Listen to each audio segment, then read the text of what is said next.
the air, and the mixture will absorb the water from the air. So it'll be the thing you want to have happening. That's why you want to have as full a container as you can get.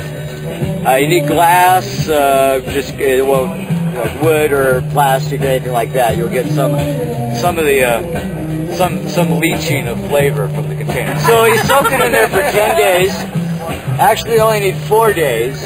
When most herbal tinctures, any witches here making herbal tinctures, almost every herbal tincture is never in there more than 4 days because you start releasing tannic acid or tannin, and that's really bitter and brackish, and that's where you get that really dry, barky flavor. If you notice that, it's in coffee. You brew your coffee too long, and then they get that's tannin, and it's contained in almost every plant, and it doesn't leach out as quickly as Thanagol, but it'll leach out and spoil it.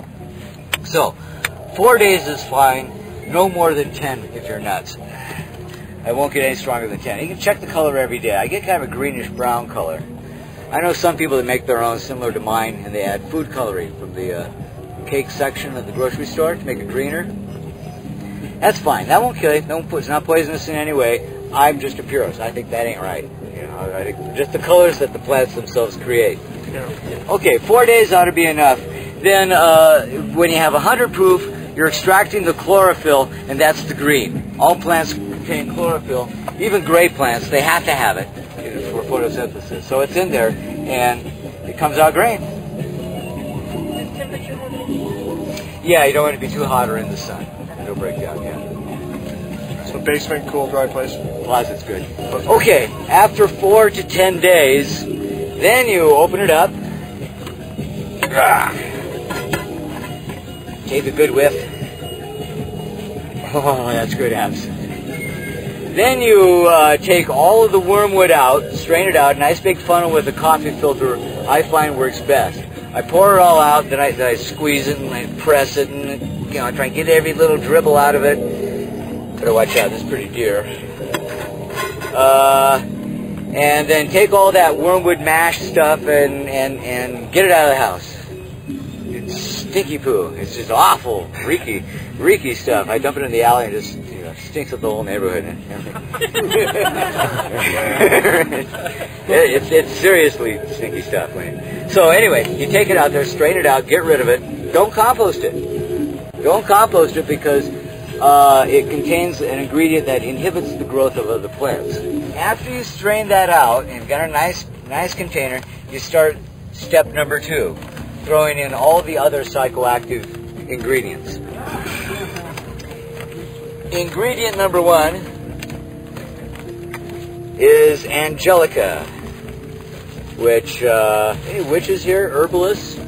The scientific name is Angelica archangelicum, named after Archangel Michael, the guy who beat up Satan and threw him into a lake of fire.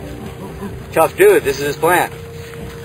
Used in exorcism, used in purification ceremonies, used as an intoxicant in Lapland. I'm not sure why they chew it and they get off on it. And I haven't tried that, but it's also used in a PMS formula.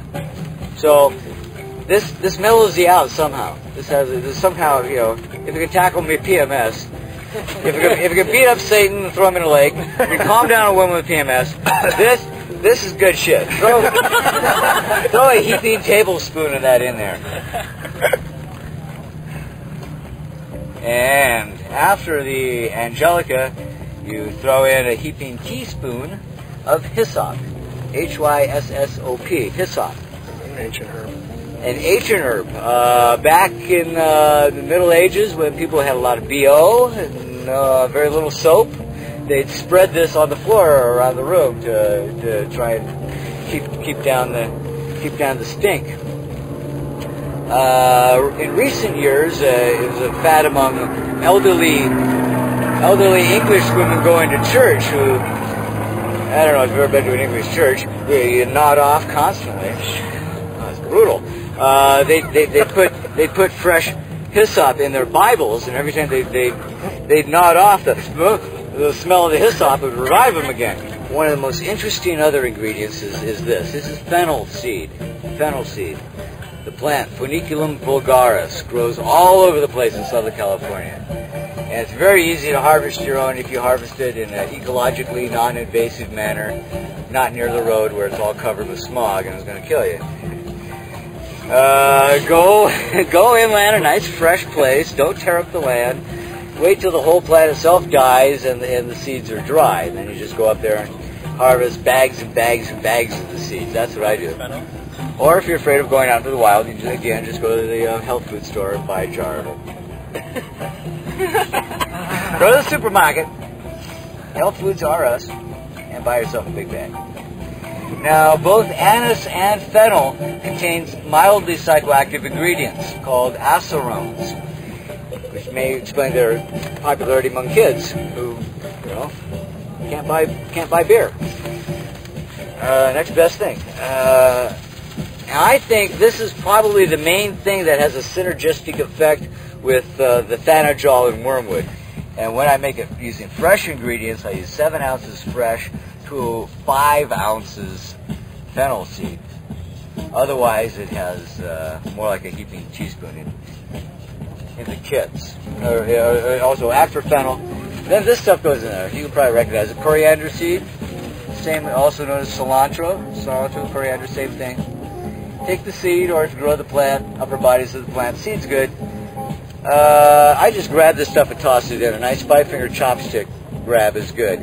Boom. The exact ingredients on the second stuff are not as important as the exact ingredients of the wormwood and the alcohol, and the nature of the alcohol you use. Caraway. Also in the Arabian Nights, they call caraway an aphrodisiac. So, that's going in. It's the basis of the German liqueur, Hummel. Finally, how much caraway? A nipple pinchful. A nipple pinch. Burning Man measurements. Finally, and I think mainly for flavor, you add cardamom. Cardamom is used in a lot of cake recipes.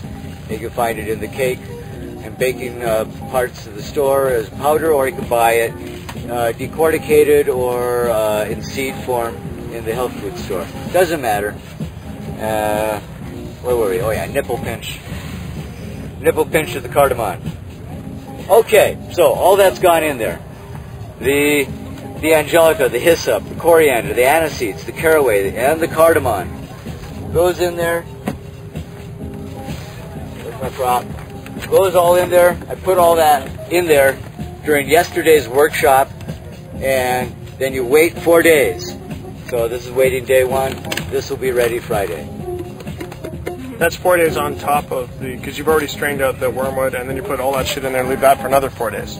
Total of 10, or total of 14 or 8, depending on whether you go for the 4 or 10 day soaking session. But according to the directions, 2 weeks, 14 days, 10 for the wormwood, 4 for the herbs. The main reason why people are interested in absinthe is that it is a